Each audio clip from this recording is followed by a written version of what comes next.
Elle s'appelle André Turbide, elle est présidente du syndicat de l'enseignement des Deux-Rives. Ça, c'est plusieurs commissions scolaires dans la région de Québec, ça. On représente 2 commissions scolaires, la commission scolaire des navigateurs et la commission scolaire des découvreurs.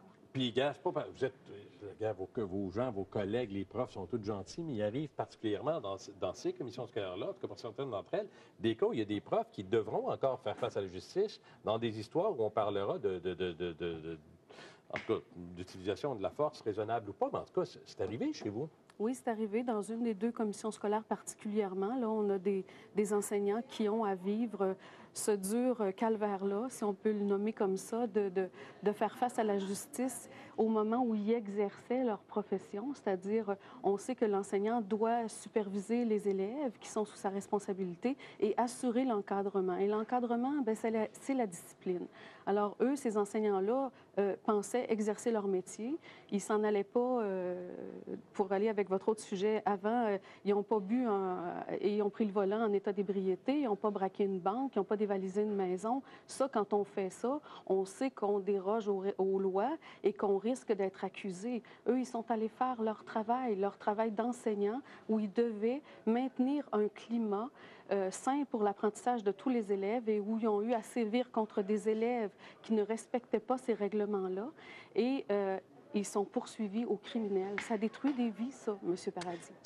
Ça détruit la vie des enseignants qui, pour plusieurs d'entre eux, dans des dossiers de même lorsque, au bout de l'exercice, on se rendra compte qu'il n'y avait rien qui tenait la route, ces gens-là, souvent, ne reprennent pas le boulot. Hein? Souvent, ne reprennent pas le boulot. Puis là, en même temps, il y a la ligne, là. Il y a la ligne de Claudette, il y a 2 secondes, qui dit, ma fille arrive, le prof, gars, j'imagine le scénario. Attention, je me lève. J'imagine le scénario. Vous vous levez, vous êtes un peu hyperactif, vous ne voulez pas vous rasseoir, je suis prof, je dis, tiens, André, assis, je viens de vous prendre le bras. Peut-être que vous êtes bien sensible, vous allez marquer de rien. C'est où le fait que je sers trop, pas assez? On ne sait plus quoi faire. Oui, parce que même si l'enseignant ne sert pas, il y a la résistance que l'enfant oppose qui fait souvent les marques. Alors, par exemple, un enseignant qui avait demandé à son élève d'enlever le foulard qu'elle avait autour du cou dans le cours d'éducation physique pour sa propre sécurité, a voulu lui retirer le foulard, mais l'enfant a opposé la résistance. Elle a retenu le foulard. Qu'est-ce que vous pensez que ça a fait, M. Paradis? Une marque dans le cou. Mais qu'est-ce qu'on fait dans ce temps-là? Est-ce que chez vous, je posais la question, pas joindre à nous, à M. Parent, ça vous tente d'embarquer, là, venez-vous-en, on vous ouvre la porte, hein, il va apparaître dans une seconde. Hop, là, la porte était maintenant ouverte. Hey, M. Parent, non, mais c'est parce que... Bonjour. Mais, non, la question que je me pose, c'est que, bon, mais là, on fait quoi? Je vais vous poser la même question que M. Parent. Est-ce que chez vous, en raison de ce qui se passe actuellement, vous avez dit à vos profs et à ceux que vous représentez, regardez bien, là, on ne sévit plus, on endure, on ne fait plus rien? Bien, nous, le premier cas d'enseignant qui a eu lieu au début de l'hiver, c'est sûr, c'est poursuivi par un congédiement. Hein. Vous savez que les enseignants ont été estomaqués de voir qu'on pouvait être congédié dans l'exercice de ses fonctions pour avoir fait son travail. Alors ça a été la première chose. Et oui, il y a des gens qui nous ont demandé, bien, qu'est-ce qu'on fait? Si 2 enfants se querellent dans la cour d'école, est-ce que si je vais les séparer, je risque d'avoir une poursuite au criminel? Et nous, ça allait jusqu'à, est-ce que je risque le congédiement, moi aussi? Et là, on a parlé avec nos avocats et c'est sûr qu'on leur a dit, oui, il y a un risque, il y en a un risque. Alors, quand on leur a dit, vous devez agir quand c'est pour la sécurité des élèves. Ça, la ligne est mince. La ligne est mince, vous devez agir, mais je vais vous donner un exemple parce que là, il est arrivé un 2e, puis un 3e cas. Et là, à notre dernier conseil de délégués, où on avait nos délégués devant nous, des enseignants, on leur a dit, là, dites à vos profs de ne plus toucher aux élèves. Sauf si vraiment la vie de ces élèves-là est en danger pour eux là, de se faire blesser. Parce que, entre autres, il y a une enseignante qui me dit, un élève de première année, la cloche sonne, il ne veut pas entrer, il se tire par terre. Alors là, elle, il y a une surveillante quand même dans la cour d'école, elle va voir la directrice de l'école, elle lui dit, écoute, cet enfant-là ne veut pas entrer dans l'école, je te le réfère parce que moi, je dois aller enseigner à mes élèves. Hein? Les élèves arrivent à ce moment-là. Et la directrice lui dit, ben voyons donc, pourquoi tu fais ça? Ben, elle dit, moi, je ne toucherai plus aux élèves parce que je risque, si je touche à l'élève, d'être poursuivi.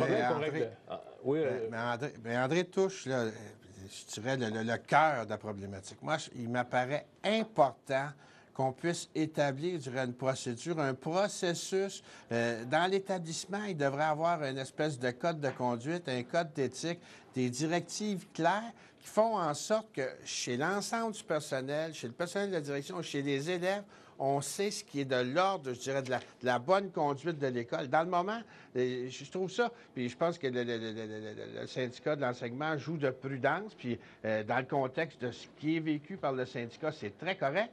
Mais en même temps, je pense que c'est une solution à court terme. Il va falloir apporter un processus, je dirais, pour l'ensemble des commissions une règle de scolaires conduite, une espèce de règle de conduite globale. Il faut que je vous dise bye-bye, puis on ne fera pas le tour de la question, mais on y reviendra assurément parce que l'année ne fait que commencer. Puis malheureusement, vous en aurez d'autres cas à gérer, probablement, Mme Turbide. J'espère que non. Mais en tout cas, tu sais, non, je vous le souhaite aussi, là. Mais je vous dis deux choses en 30 secondes rapidement. Il y a des gens qui parlent d'un tribunal interne dans l'école qui pourrait faire office de quand il y a une situation comme celle-là. Il y en a d'autres qui me suggèrent à travers mes téléphones des caméras dans les classes, s'il faut, à un moment donné. Non, mais pour voir qui c'est qui a fait de quoi. Tu sais, à un moment donné, c'est parce que après vidéo, tu sais, je veux dire, au moins quand tu vois de quoi, c'est-tu des options envisageables en 30 secondes, l'un comme l'autre? Bien, nous, c'est ce qu'on demande, un mécanisme interne qui réglerait, regardez, quand ça arrive, la plainte, là, ni la direction, ni la commission scolaire peut agir pour régler le problème avec le parent. Il doit attendre la fin de l'enquête policière. Il devrait y avoir un mécanisme avant que ça arrive là, où il y aurait des psychologues, des travailleurs sociaux qui viendraient analyser la situation et qui feraient en sorte que l'enseignant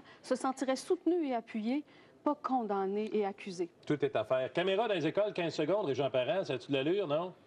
Écoutez, moi, je pense que c'est un vieux débat. Ça a déjà été discuté. Il y a du pour, il y a du contre. Mais ce qui est important, c'est de ne pas abandonner les enseignantes, les enseignants, le personnel de l'éducation à eux-mêmes dans un tel processus. Le processus judiciaire est trop long. Donc, il faut trouver des formes qui permettront une enquête plus rapide, puis de bien situer les choses, puis éviter de judiciariser ce qui n'est pas à être judiciarisé. Puis, gars, je veux dire aussi comme parents, puis comme jeunes aussi, on a une réflexion à faire là-dessus, parce que c'est un milieu de vie, hein, finalement. On vit tous ensemble. Madame Turbide, merci beaucoup d'être venue nous voir. Merci, M. Parent. Il y aurait eu encore beaucoup d'appels. On refera un débat comme celui-là. Je m'en vais à la pause. Au retour, les sacs à la